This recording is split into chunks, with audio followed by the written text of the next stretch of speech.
자, 일단 그 오후에 들어온 속보인데요. 윤 대통령이 오늘 오후에 대통령 비서실과 국가안보실 참모들과 회의를 주재했는데 거기서도 또 강경한 발언이 많이 나왔다는 거죠. 그렇습니다. 윤 대통령은 이 회의를 진행하기 위해서 원래 예정이 됐던 국가균형발전위원장 등에 대한 위촉장 수여식 겸 오찬 미뤘다고 하는데요. 윤 대통령은 회의를 주재하면서 북한의 어떠한 도발에도 확실하게 응징, 보복하라. 그것이 도발을 억제할 수 있는 가장 강력한 수단이다. 이렇게 말을 했다고 합니다. 윤 대통령은 특히 북한에 핵이 있다고 두려워하거나 주저해서는 안 된다. 강조를 했다고 이 김은혜 홍보수석이 전했는데요.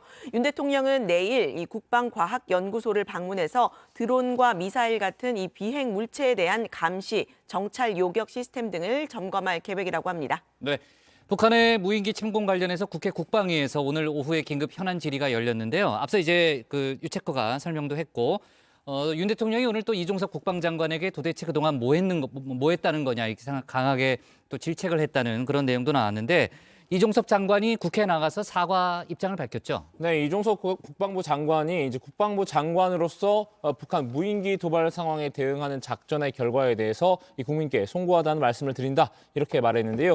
이 장관은 이 북한 무인기가 영공을 침범했다는 사실을 26일 그러니까 그제 낮 12시 10분에 보고를 받았고 12시 12분에 윤 대통령에게 즉시 전화로 보고했다고도 밝혔습니다. 네.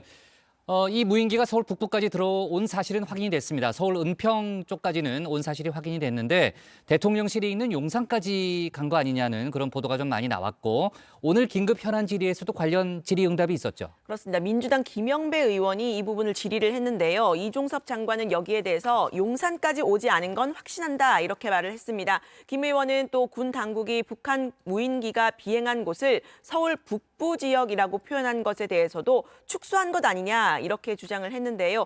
이 장관은 우리가 사실관계를 은폐하는 시대는 지났다고 본다라면서 은폐 의도는 전혀 없었다고 말을 했습니다.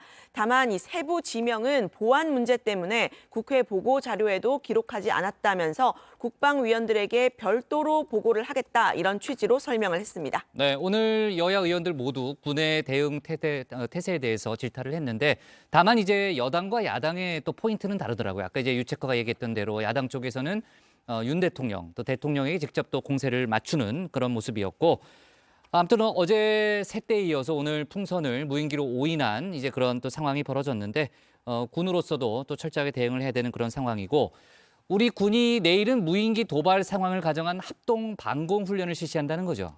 네, 그렇습니다. 합참이 국회 국방위에 보고한 무인기 대응 실전 교육과 훈련 강화 등 후속 조처에 담긴 내용인데요. 군은 어제 김승경 합참의장 주관으로 이번 침범 사태에 대한 긴급 작전지휘관 회의를 열고 대응 방안을 논의했다고 합니다.